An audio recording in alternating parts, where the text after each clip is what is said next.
Você sabe o que realmente o seu animalzinho de estimação consome diariamente? Pois é, uma pesquisa da USP com mais de 80 amostras em 25 marcas diferentes de ração constatou algumas irregularidades no sentido ali do que diz no rótulo, sendo comparado as informações ali do rótulo com exatamente os materiais das composições, ou seja, o que estava ali na ração tinham outros ingredientes bem diferentes do que era informado ao consumidor através ali dos rótulos.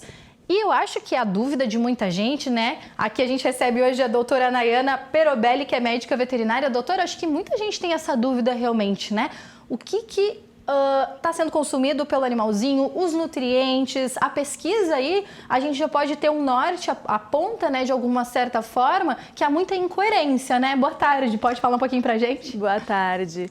Sim, realmente, muitas vezes a própria embalagem da ração, assim como de alguns alimentos humanos também, Sim, exatamente. Elas dão uma enganada no consumidor, mostram imagem de alimentos frescos, bonitos, e que muitas vezes pode estar apenas o sabor daquele alimento e não o alimento em si, Ou muitas vezes, por exemplo, as carnes utilizadas nas rações são, claro, subproduto da alimentação humana. Então não é aquele bife suculento que aparece no rótulo, Existem regras, sim, para as indústrias seguirem, na rotulagem, mas mesmo assim, muitas vezes o cliente se sente um pouco enganado. Uhum. E doutora, o que a gente tem que ficar atento, Por exemplo, eu também tenho pet dentro de casa, O meu sobrinho, que eu digo, que é o Baxter, o cachorrinho da minha irmã.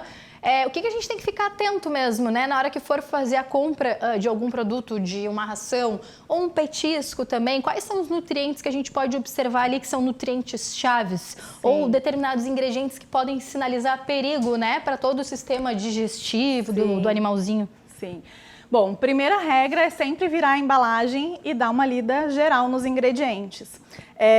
No Brasil não existe uma regra que impõe isso à indústria, tanto a humana quanto a animal, mas a indicação é que os ingredientes que têm maior quantidade estejam no início da lista de ingredientes. Uhum. Então, pensando que cães e gatos são animais carnívoros, a gente deveria ter em primeiro lugar componentes de origem animal, carnes, Independente de frango, carne bovina, carne suína, mas os primeiros ingredientes deveriam ser sempre ingredientes de origem animal. E muitas vezes a gente vê que começa por milho, começa por soja, Então esse é o principal foco, Olhar os ingredientes. O ideal é que a ração tenha o máximo possível de ingredientes de origem animal, já que eles são carnívoros. Perfeito. E hoje em dia, cada vez mais abre-se um espaço para alimentação alternativa, De uma forma mais saudável,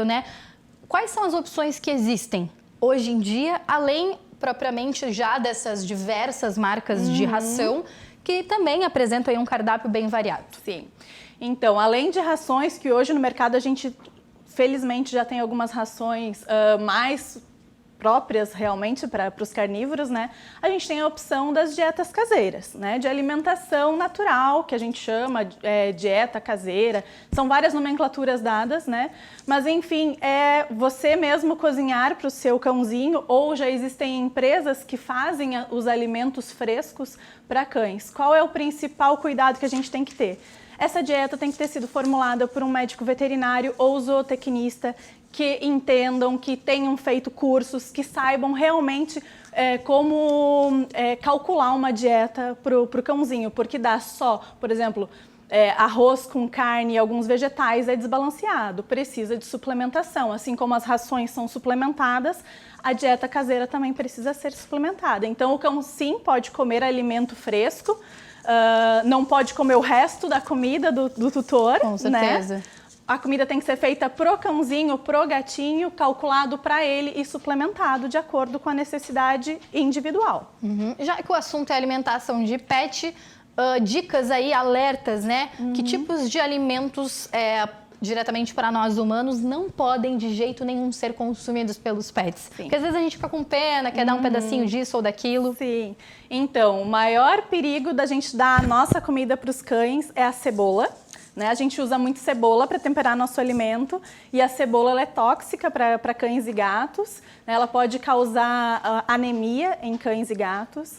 Outros alimentos que não são indicados, o chocolate, não só pelo açúcar em si, mas pelo cacau. Cacau é tóxico. Uvas in natural, uva passa. E muitos condimentos fortes. Existem temperinhos que a gente libera, claro, temperinhos frescos, mas a cebolinha também não é legal. Alho para os gatos é proibido, né? Não existe uma dosagem segura ainda pesquisada. Para cães existe uma dosagem segura. Basicamente, esses assim do dia a dia, que é bem comum de a gente trabalhar ali na produção dos alimentos e não deixar de jeito nenhum os bichinhos. Isso. Por mais que às vezes eles fazem aquela carinha e pedem pra gente, é pelo bem maior deles, exato, né, doutora? Tudo que é com muita farinha, com muito açúcar, também evitar. Então fica o alerta aí. Doutora, muito obrigada pela participação aqui no Rio Grande Movimento. Com certeza essas dicas aí pra quem é apaixonado pelos pets, enfim, como eu sou, é muito importante e muito válido também. Bom, agora nós vamos para um rápido intervalo e o Rio Grande Movimento volta já já.